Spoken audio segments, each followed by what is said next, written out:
சங்கீதம்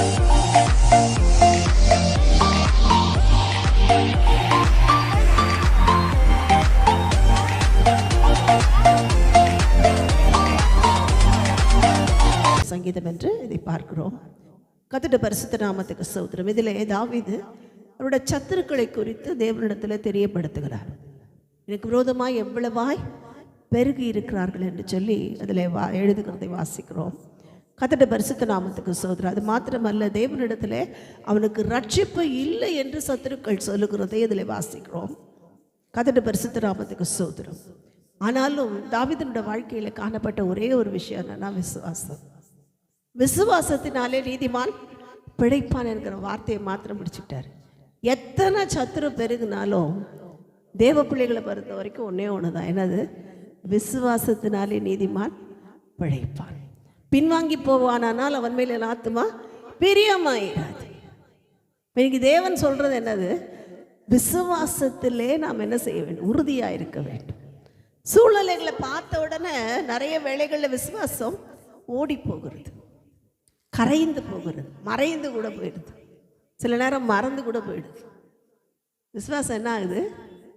கரைந்து போயிடுது, மறைந்து போயிடுது, மறந்தும் போயிடுது. கர்த்தருடைய பரிசுத்த நாமத்துக்கு ஸ்தோத்திரம். ஆனால் தேவன் விரும்புகிறது என்னது? என் தேவன் எனக்கு போதும், நான் கர்த்தருக்குள் மகிழ்ச்சியாயிருப்பேன், என் தேவனுக்குள் களி கூறுவேன். அத்திமரமே துளிர் விடாமல் போனாலும் சரி, அத்திமரம் கரெக்டாக துளிர் விட்டுரும். கர்த்தருடைய பரிசுத்த நாமத்துக்கு ஸ்தோத்திரம். இன்றைக்கும் அந்த இஸ்ரேல் தேசத்தில் பாலஸ்தீனா என்றப்படுகிற இடத்துல இருக்கிற அத்திமரங்கள் அதாவது கரெக்ட் டைமுக்கு துளிர் விட்டுரும். ஒலிவ மரம் அங்கே செழிக்கிறது போல வேற எங்கேயும் செழிப்பாக இருக்காது, அழகாக பலன் கொடுத்துறேன். அதனால தான் அங்கே இருக்கிற ஆலிவ் ஆயில் ரொம்ப விலை ஜாஸ்தி, ரொம்ப ஒரிஜினல் ஆலிவ் ஆயில் அவங்களுக்கு தான் கிடைக்கும். நமக்கெல்லாம் இங்கே ஒலிவ மரம் வளர்கிறதுக்கான வசதிகள் இல்லை, அதற்கேற்ற சீதோஷ்ண நிலை இல்லை. ஆனால் அங்கே அவ்வளவும் மலை தண்ணீர் அதில் வளர்றதுனால அவ்வளோ ஒரிஜினலாக இருக்கும் ஆலிவ். கர்த்தருடைய பரிசுத்த நாமத்துக்கு ஸ்தோத்திரம். ஒலிவ மரம் அங்கே பலன் கொடுக்காம போயிடுச்சு. மந்தையில் ஆடுகள் இல்லாத இஸ்ரவேல் தேசத்தில் ஒரு நாளும் எந்த வீடும் இல்லை. ஏன்னா அவங்க வேலையே அதுதான், அவங்க தொழிலே என்னது? ஆடு மேய்க்கிறது தான். மேய்ப்பர்கள் ஆடு மாடுகளை மேய்த்து வந்தார்கள். அதனால அவங்களுக்கு அந்த ஆடு மாடு குறைவே இருக்காது. மந்தையில் ஆடுகள் இல்லை, இப்போ தொழுவத்தில் ஆடுகள் மாடுகள் எதுவுமே இல்லை, எல்லாம் காலியாக இருக்கு, எல்லாம் போயிருச்சு. ஞாபகம் தீர்க்கதரிசி இந்த வசனத்தை எழுதும்போது எல்லாம் போயிருச்சு. குறையில்லாத இடம், குறையில்லாத தேசம். இஸ்ரவேல் ஜனங்கள் செய்த பாவங்கள் நிமித்தம், இஸ்ரவேல் ஜனங்கள் தேவனுக்கு விரோதமாய் போய் விக்கிரக ஆராதனையிலே போய் தங்களை ஒப்பு கொடுத்தது நிமித்தம் எல்லாம் போயிடுச்சு. ஆனா ஒண்ணு தெரியும், ஆபகுக்கு கர்த்தர் என்ன செய்ய போறாரு? ஒரு அற்புதம் செய்வார். அது அதிகாரம்லாம் வாசிச்சு பார்த்தீங்கன்னா ரொம்ப அதிசயமா இருக்கும். கர்த்தருடைய பரிசுத்த நாமத்துக்கு ஸ்தோத்திரம். அவர் பார்க்கிறார், அவர் கரத்திலிருந்து அக்னிமயமான பிரமாணங்கள் வருகிறதை தரிசனத்தில் பார்க்கிறார். அவருடைய வல்லமை வெளிப்படுகிறதை பார்க்கிறார். அவருடைய பரிசுத்தவான்களை அவர் கரத்தில் வைத்திருக்கிறதை பார்க்கிறார். கர்த்தருடைய பரிசுத்த நாமத்துக்கு ஸ்தோத்திரம். எல்லாத்தையும் பார்த்துட்டு இப்போ சூழ்நிலையை பார்க்குறாரு. இஸ்ரவேல் வெறுமையாக இருக்கிறது, எல்லாம் போய் ஒன்றும் இல்லாமல் காலியாக இருக்கு. அதனால் ஒன்று சொல்கிறாரு, ஆண்டவரே அத்திமரம் துளிர் விடலைன்னா பரவாயில்ல, இப்படி எல்லாமே வெறுமையாக இருந்தால் பரவாயில்ல, ஆனால் நான் என்ன பண்ண போகிறேன்? ஒரு தீர்மானம், கர்த்தருக்குள் மகிழ்ச்சியாக இருப்பேன். அதுதான் இன்னைக்கு தேவன் நம்மிடத்தில் எதிர்பார்க்கிறது. அதுதான் விசுவாசத்தின் அளவு. கர்த்தருக்குள் மகிழ்ச்சி. உலக மகிழ்ச்சி எல்லாம் மாறி போயிடும். உலகத்தில் போய் எவ்வளோ நேரம் ஜாலியாக சிரிங்களேன், கொஞ்ச நேரத்தில் மாறி போயிடும். ஃப்ரெண்ட்ஸோடு சேர்ந்து சிரிக்கிறோம், அதே ஃப்ரெண்ட்ஸ் நமக்கு விரோதமாக அதுதான் பார்த்தோம். உயிர் நண்பன் என்னை விட்டு பிரிந்தாலும் அதே ஃப்ரெண்ட்ஸ் நமக்கு குழி தோண்டிக்கிட்டு இருப்பான். கர்த்தருடைய பரிசுத்த நாமத்துக்கு ஸ்தோத்திரம். சொந்தக்காரங்க கூட ரொம்ப நல்லா பேசி பேசி பாருங்க, ஒரு லிமிட்க்கு மேலே அவங்க தான் நமக்கு விரோதமாக ஊரில் போய் தூட்டிக்கிட்டு இருப்பாங்க. நம்ம அவங்க விஷயத்துக்கே போக மாட்டோம், ஃபோன் பண்ணி நம்மளை பற்றி பேசுவாங்க. எப்படி பேசுவாங்க? ஃபோன் பண்ணி பேசுவாங்க. உங்களுக்கு தெரியுமா அவங்கள பற்றி? அவங்க எப்படி பேசுனாங்க, இப்படி பேசுனாங்க, இதை பேசுகிறாங்க, அதை. காரணம் என்ன? இதுதான் உலகம். எல்லாமே எதிராக இருக்கு. சூழ்நிலையை பார்த்தா எல்லாம் தோல்வி போல இருக்கு. கர்த்தருடைய பரிசுத்த நாமத்துக்கு ஸ்தோத்திரம். இனி அவ்வளவுதான், தோற்று போயிட்டோம். இனி நம்மளால எழுந்து நிற்க முடியாது. இனி நம்முடைய குடும்பம் அவ்வளவுதான் நம்ம நினைக்கிற ஒரு சூழ்நிலை வரும். ஆனால் தேவன் என்ன செய்வார்? அதை எல்லாத்தையும் மாற்றி, எப்போ நான் கர்த்தருக்குள்ள நான் மகிழ்ச்சியா இருக்கும் போது. கர்த்தருடைய பரிசுத்த நாமத்துக்கு ஸ்தோத்திரம். அதுதான் இங்கே வாசிக்கிறோம். இந்த சங்கீதத்துடைய சராம்சாதான். சத்துருக்கள் எவ்வளவாய் பெருகி இருக்கிறார்கள். ஒரு பக்கம் கூட்டம் கூட்டமா சத்துரு பெருகி இருக்கிறது. கர்த்தருடைய பரிசுத்த நாமத்துக்கு ஸ்தோத்திரம். எதுக்காக பெருகி இருக்கிறாங்கன்னு பார்த்தீங்கன்னா, அவன் பேர் கூட இருக்கக்கூடாதுன்னு அழிக்கிறதுக்கு பெருகி இருக்கிறாங்க. எவ்வளோ நல்லவங்க பேர், பேரு கூட இருக்கக்கூடாது. ஒரு ஆள் இருந்தாங்கன்னு கூட தெரியக்கூடாது. கர்த்தருடைய பரிசுத்த நாமத்துக்கு ஸ்தோத்திரம். தேவன் கொடுத்த வாக்குத்தத்தம், உன் பேரை பெருமைப்படுத்துவேன். இவங்க என்ன பண்ணுவாங்க? நம்ம பேரை ரிப்பேர் பண்ணிக்கிட்டே இருப்பாங்க. என்ன பேராக மாற்றிடுவாங்க? ரிப்பேராக மாற்றிடுவாங்க. ரிப்பேர் பண்ணிக்கிட்டே இருப்பாங்க. போய் அதான் வேலை, அவங்க வேலை. கர்த்தருடைய பரிசுத்த நாமத்துக்கு அவங்க வேலையை அவங்க நல்லா செய்வாங்க. ஆனால் தேவன் என்ன செய்வார்? ஒரு நாள் வரும், பேரே இல்லாமல் ஆக்கிடுவேன் சொன்ன ஆள் எங்கே போனானே தெரியாது. அதுக்கு ஆள் எங்கே காணா போச்சுன்னே தெரியாது. அது இருந்துதான் கூட மறந்து போயிடும். கர்த்தருடைய பரிசுத்த நாமத்துக்கு ஸ்தோத்திரம். நமக்கு விரோதமாய் கிரியை செய்த அந்த ஆள் எங்கே போச்சுன்னு தெரியாது, என்ன ஆச்சுன்னு தெரியாது. அதுவே நமக்கே மறந்து போயிடும். அப்படி ஒருத்தர் இருந்தது. ஆனால் நம்முடைய பெயரை கர்த்தர் என்ன செய்வார்? அவர் கொடுத்த வாக்குத்தத்தத்தின்படி பெயரை பெருமைப்படுத்துவார். நம்மை ஆசீர்வாதமாய் வைப்பார். பேரை பெருமைப்படுத்துறதுனா என்னது?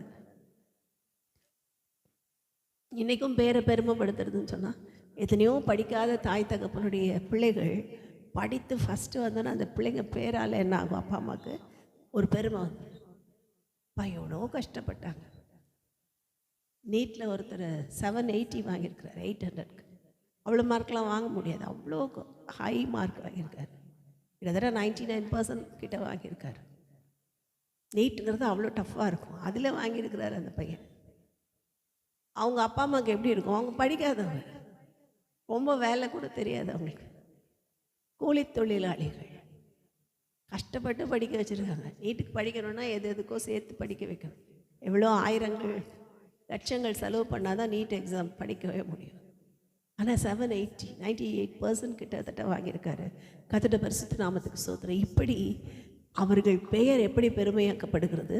அந்த மகனுடைய அந்த நற்கிரியைகளால். இன்னைக்கு நம்ம பேரையும் கர்த்தர் எப்படி பெருமைப்படுத்துவார்? கர்த்தருக்காக நம்ம ஓடும்போது நம்ம பேரை மாற்றி பெருமைப்படுத்துவார். முதல்ல சில நேரம் பேரை மாற்றி பெருமைப்படுத்துவார், சில நேரம் பேரை உயர்த்தி பெருமைப்படுத்துவார். கர்த்தருடைய பரிசுத்த நாமத்துக்கு ஸ்தோத்திரம். ஆடு மேய்க்கிறவனாக இருந்த தாவீதுடைய பெயரை கர்த்தர் உயர்த்தினார். தாவீது ராஜா என்று உயர்த்தினார். ஈசாயின் மகன் என்று சொல்லப்பட்ட, ஆடு மேய்க்கிறவன் என்று சொல்லப்பட்ட, எதுக்குமே லாய்க்கு இல்லாதவன் சொல்லப்பட்ட தாவீதுடைய பெயரை கர்த்தர் எப்படி மாற்றினார்? இஸ்ரவேலின் ராஜா. பேர் மாறிடுச்சு. தாவீதுன்னு சொல்ல மாட்டாங்க சீக்கிரத்தில். எப்படி சொல்லுவாங்க? இஸ்ரவேலின் ராஜா. கர்த்தருடைய பரிசுத்த நாமத்துக்கு ஸ்தோத்திரம். பேர் மாறிடுச்சு. ஆடு மேய்க்கிறவர் ஆடு மேய்க்கிற, அந்த ஆடு மேய்க்கிற பையனை கூப்பிடுன்னு இருப்பாங்க. இப்போ சிங்காசனத்தில் உட்காந்துருக்காரு, ஆடு மேய்க்கிற பையனை கூப்பிடுனா எப்படி இருக்கும்? பேரை மாற்றிட்டார். இப்போ கர்த்தர் என்ன செய்வார்? நம்ம பேரை கூட மாற்றுவார். நம்ம கர்த்தருக்குள் மகிழ்ச்சியாக இருந்தால் கண்டிப்பாக நம்ம பேரை கூட மாற்றுவார். கர்த்தருடைய பரிசுத்த நாமத்துக்கு ஸ்தோத்திரம். நம்ம பேரை கூட உயர்த்துவார். சொல்லுவாங்க, ஐயோ இந்த பார்த்தாலே பிடிக்கல, அது பேர் சொன்னாலே எரிச்சலாக இருக்குது. சிலருக்கு அப்படி தான் இருக்கும். எப்படி இருக்கும்? பேர் சொன்னால் கூட எரிச்சலாக இருக்கும். ஏன்னா நல்லது சொன்னால் சிலருக்கு பிடிக்காது. நியாயமாக பேசி பாருங்களேன், பிடிக்காது. நிறைய சொந்தக்காரங்களுக்கு பிடிக்காது. என்ன பெரிய எதுவா நீ தான் பெரிய ஆளா, நீ தான் சொல்லுமா, எங்களுக்கெல்லாம் தெரியாதா, நீ தான் அறிவாளியா வந்து திட்டிட்டு போவாங்க. கர்த்தருடைய பரிசுத்த நாமத்துக்கு ஸ்தோத்திரம். ஆனாலும் என்ன செய்கிறார் தேவன்? எல்லாவற்றையும் காண்கிற தேவன். நாம் அறிவாளியோ இல்லையோ, பெரிய ஆளோ இல்லையோ, அவங்க வாயாலே சொல்ல வைப்பார். கர்த்தருடைய பரிசுத்த நாமத்துக்கு ஸ்தோத்திரம். அவங்க வாயினாலே கர்த்தர் என்ன செய்வார்? மகிமைப்படுத்துவார். இயேசு கிறிஸ்துவை சிலுவையில் அறைந்தவர்கள் என்ன செய்தார்கள்? அவரை எவ்வளோ பேசி கேலி பண்ணாங்க. ஒரு உயிரோடு எழுந்தபோது அவருக்கு விரோதமாய் நிற்க ஒரு மனுஷனும் இல்லை. இப்போ சிலுவை காலம் கொஞ்ச நாள், சிலுவை முடிஞ்ச உடனே உயிர்த்தெழுந்த காலம் சில நாட்கள். அப்படிதான் நமக்கும் பாடுகள், சிலுவை பாடுகள் வரும். நமக்கு விரோதமாக தைரியமாக கிரியை செய்வாங்க. நம்முடையதை அபகரிப்பார்கள், நம்முடையதை எடுத்துக்கொள்ளுவார்கள், நம்முடையதை ஏதாவது என்ன செய்வாங்க? நம்முடைய காரியங்கள் எல்லாம் கெடுக்க பார்ப்பார்கள், சீர்கெட்டு போக பண்ணுவார்கள், ஏதாவது செஞ்சுட்டே இருப்பாங்க. அவங்க வேலை அது, அவங்களோட டியூட்டி அழகாக செய்வாங்க. ஆனால் எல்லாத்தையும் தேவன் என்ன செய்வார்? இவங்க என்ன செய்ய நினச்சாங்களோ அதுக்கு ஆப்போசிட்டாக மாற்றிடுவார். கர்த்தருடைய பரிசுத்த நாமத்துக்கு ஸ்தோத்திரம். இவங்க என்னெல்லாம் கெடுக்கணும்னு நினச்சாங்களோ அதெல்லாம் ரொம்ப அழகாயிடும். கர்த்தருடைய பரிசுத்தம் எப்படி அழகாச்சு தெரியாது, எப்படி நடந்துச்சு தெரியாது. ஆனால் தேவன் என்ன செய்வார்? எல்லாவற்றையும் மாற்றி போடுகிற தேவன். அப்போ தேவனுடைய வல்லமைக்கு முன்பாக நிற்கிற வல்லமை ஒன்றுமில்லை. அதனால தான் இங்கே வாசிக்கிறோம் கடைசி வசனத்தில், 8ஆம் வசனத்தில், ரட்சிப்பு கர்த்தருடையது, தேவரீருடைய ஆசீர்வாதம் உம்முடைய ஜனத்தின் மேல் இருப்பதாக. சத்துரு பெருகிட்டு போட்டோம், பேரை கெடுத்துட்டு போட்டோம், எங்களுடைய இதெல்லாம் அபகரிச்சுட்டு போட்டோம். ஆனால் ஒன்று, ரட்சிப்பு கர்த்தருடையது. ரட்சிப்பு மாத்திரம் கர்த்தருடையது. அதை யாரும் திருட முடியாது. யாராவது திருட முடியுமா? நம்ம ரட்சிப்பை யாராவது திருடிட்டு போக முடியுமா? முடியவே முடியாது. நம்ம ரட்சிக்கப்பட்டிருக்கோம், இயேசு கிறிஸ்துவுக்குள்ளே இருக்கோம். ரட்சிப்பு அப்படின்னா என்ன அர்த்தம்? தேவனால் கிடைக்கிற பாதுகாப்பு, தேவனால் கிடைக்கிற அடைக்கலம். இந்த ரட்சிப்புங்கிறது நமக்கு ஒரு பெரிய அரண். இதெல்லாம் தெரியும் நமக்கு. ரட்சிப்புனா என்ன நிறைய படிச்சுட்டோம், அதனால் அதெல்லாம் சொல்ல போகிறதில்ல. இந்த அரண் யாருக்கு தெரியாது? மற்றவங்களுக்கு தெரியாது. இந்த ரட்சிப்பின் மகிமை மற்றவங்களுக்கு புரியாது. கர்த்தருடைய பரிசுத்த நாமத்துக்கு ஸ்தோத்திரம். நம்ம இருக்கிற இடம் எதுன்னு தெரியும். ஈஸியாக இவங்களை காலி பண்ணிடலாம். இது பாட்டு தனியாக நிற்கிது, தத்தி மாதிரி நிற்கிதுன்னுவாங்க. அச்சு காலி பண்ணிடலாம், ஒரே நாளில் அவங்கள காலி பண்ணிடலான்னுவாங்க. என்ன நடக்கும்? கர்த்தருடைய பரிசுத்த நாமத்துக்கு அந்த அரண் நம்மளை சுற்றி இருக்கிற வரைக்கும் ஒரு முடி கூட கீழே விழாது. கர்த்தருடைய பரிசுத்த நாமத்துக்கு ஸ்தோத்திரம். ஒரு சின்ன ஒரு அடி கூட நம்ம மேலே படாது. ஏனென்றால் தேவனுடைய வார்த்தை சொல்லுகிறது, அவர் நம்ம என்ன செய்கிறார்? கண்மணி போல பாதுகாக்கிறார். உன்னை தொடுகிறவன் என் கண்மணி. அவர் கண்மணி யாராவது தொட முடிஞ்சா? முடியாது, முடியவே முடியாது. தொட முடிஞ்சால் தொட்டு பார்க்கட்டும். கர்த்தருடைய பரிசுத்த நாமத்துக்கு ஸ்தோத்திரம். சும்மா விட மாட்டார். கர்த்தருடைய பிள்ளைகளை தொட்டு பார்க்க விரும்புகிறவர்களை சும்மாவே விட மாட்டார். கர்த்தருடைய பரிசுத்த நாமத்துக்கு ஸ்தோத்திரம். அதுதான் இங்கே வாசிக்கிறோம், ரட்சிப்பு கர்த்தருடையது. இந்த ரட்சிப்புக்குள்ள நாம இருக்கிறோமா? இந்த ரட்சிப்பினால் நான் அலங்கரிக்கப்பட்டிருக்கிறேனா? ரட்சிப்பின் அலங்காரம் என்று வாசிக்கிறோம். ரட்சிப்புக்கு ஏற்ற அலங்காரம் ஒன்று இருக்கு. எப்படி ஒரு மணப்பெண்ணா உடனே அவங்க என்னெல்லாம் பண்ணுவாங்க, எப்படிலாம் அலங்காரம் பண்ணிக்குவாங்க. இப்போ இருக்க மணப்பெண்ணா முதல் வேலை பியூட்டி பார்லர், அலங்காரம் பண்ணுவாங்க. இருக்கிற எல்லா நகையும் போடுவாங்க, இருக்கிற எல்லா விலை உயர்ந்த ஆடை ஆபரணங்களை உபயோகப்படுத்துவாங்க.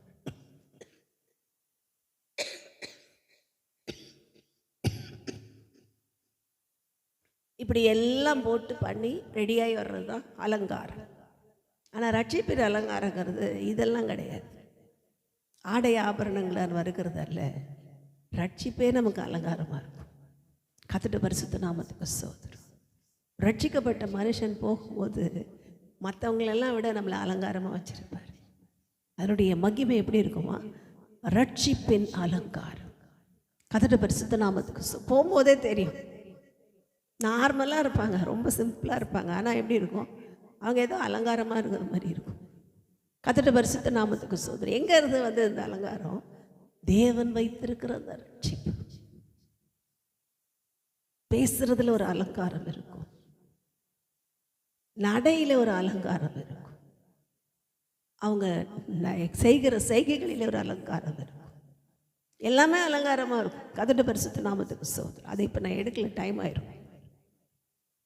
கர்த்தருடைய பரிசுத்த நாமத்துக்கு ஸ்தோத்திரம். அப்ப தேவ பிள்ளைகளுக்கு ரட்சிப்பே அலங்காரமா இருக்கிறது, அரணா இருக்கிறது. இந்த ரட்சிப்பே என்ன செய்கிறது? அவர்களை எல்லா விதத்திலும் மறுரூபப்படுத்தி உயர்த்தி கொண்டே போகிறது. ரட்சிக்கப்பட்ட புதுசுல இருந்த ஆசீர்வாதம் வேற. நான் இயேசுவை ஏற்றுக்கொண்டேன், ஞானஸ்நானம் பெற்றேன், பரிசுத்தாவி அபிஷேகம் பெற்றேன். இது ஆரம்ப ரட்சிப்பு. இந்த ரட்சிப்பு என்ன செய்யும்? ஆசீர்வாதத்தை கொடுக்கும்.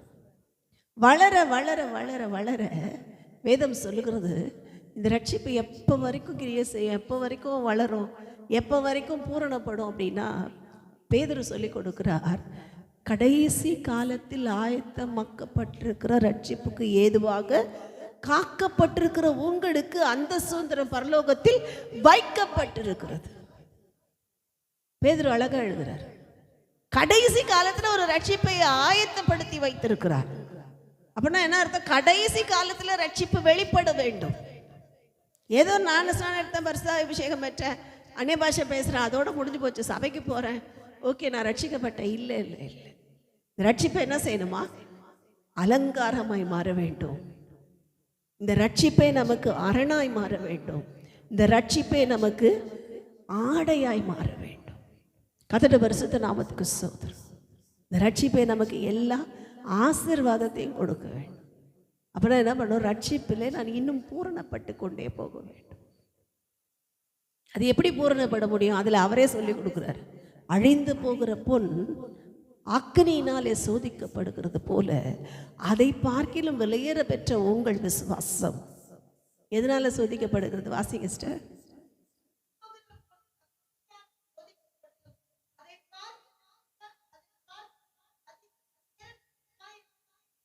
அதை பார்க்கிலும் அதிக விலையேற பெற்றதா இருக்கிற உங்கள் விசுவாசம் சோதிக்கப்பட்டு இயேசு கிறிஸ்து வெளிப்படும் போது உங்களுக்கு புகழ்ச்சியும் மகிமையும் கீர்த்தியும் உண்டாக காணப்படும். கர்த்தருடைய பரிசுத்த அழிந்து போகிற பொண்ணுக்கே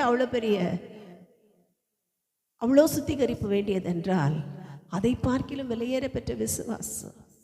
ஆனால் ரட்சிப்புன்னா சும்மா கிடையாது, விசுவாசத்தோடு தான் கூட போகும். 2 பேரும் ஃப்ரெண்ட்ஸ். எபேசியருக்கு எழுதின நிருபத்தில் ஆரம்ப விசுவாசத்தை குறித்து பவுல் அப்போஸ்தலன் எழுதும்போது அழகாக எழுதுகிறார். கிருபையினாலே விசுவாசத்தை கொண்டு எதெல்லாம் இருக்குது? 3 பேர். யார் 3 ஃப்ரெண்ட்ஸு? கிருபை, விசுவாசம், ரட்சிப்பு. 3 பேரும் ஃப்ரெண்ட்ஸ். எதெல்லாம் ஃப்ரெண்ட்ஸுன்னு பார்த்துக்கோங்க. கிருபை, விசுவாசம், ரட்சிப்பு. கிருபையினாலே விசுவாசத்தை கொண்டு ரட்சிக்கப்பட்டீர்கள், இது உங்களால் உண்டானதல்ல, தேவனுடைய ஈவு. கர்த்தருடைய பரிசுத்த நாமத்துக்கு ஸ்தோத்திரம். அதனாலதான் இந்த விசுவாசம் சோதிக்கப்பட்டு அது வளரும் போது கூடவே கடைசி காலத்தில் வெளிப்பட ஆயத்தமாக்கப்பட்டிருக்கிற ரட்சிப்பும் என்ன செய்யும்? வளரும். ஈக்குவல். கர்த்தருடைய பரிசுத்த நாமத்துக்கு ஸ்தோத்திரம். இதுல எது குறைஞ்சாலும் பிரச்சனை. விசுவாசம் இல்லாம ரட்சிப்பும் பிரச்சனை, ரட்சிப்பு இல்லாத விசுவாசமும் பிரச்சனை. நிறைய பேர் என்ன பண்ணுவாங்க, நாங்கள் விசுவாசிக்கிறோங்க, நாங்கள் அப்படியே வெளியே இருந்தே விசுவாசிக்கிறோம். எல்லா கடவுளையும் போல நான் இயேசுவையும் ஏற்றுக்கொண்டு மனதில் நினைக்கிறேன். மனதில் நான் அப்படியே அவரை தான் நினச்சிட்டு இருக்கேன். நான் இப்போ கோயிலுக்கு போவேங்க, கோயிலுக்கு போனால் கூட நான் இயேசுவையே நினச்சிட்டு இருக்கேன். இதெல்லாம் வேஷம். கர்த்தருடைய பரிசுத்த நாமம். கோயிலுக்கு போய் எப்படி இயேசுவை நினச்சிட்டு இருக்கேன்? கோயிலுக்கு போனாலும் இவங்க இயேசுவையே நினச்சிட்டு இருப்பாங்களாம். அங்கே பிள்ளையார் சிலை வச்சோடனே அதையும் பார்த்து இயேசுவே நினச்சிட்டு இருப்பாங்களாம். அங்கே என்ன உனக்கு வேலை? கர்த்தருடைய பரிசுத்த நாமத்துக்கு ஸ்தோத்திரம். எங்கே இருக்கிறோமோ அங்கே இருக்கிற மாதிரி இருக்கணும். அப்போனா என்ன அர்த்தம்? ரட்சிப்பு இல்லாத விசுவாசமும் வேஸ்ட்டு, விசுவாசம் இல்லாத ரட்சிப்பும் வேஸ்ட்டு, கிருபை இல்லாத ரெண்டும் வேஸ்ட்டு. அப்போ என்ன பண்ணும்? கிருபையும் கூட இருக்கும். எனக்கு விசுவாசம் இருக்கு, எனக்கு ரட்சிப்பு இருக்குன்னா பெருமை வந்துடும். அதனால தான் கிருபையை கொடுக்குறார் ஆண்டவர்.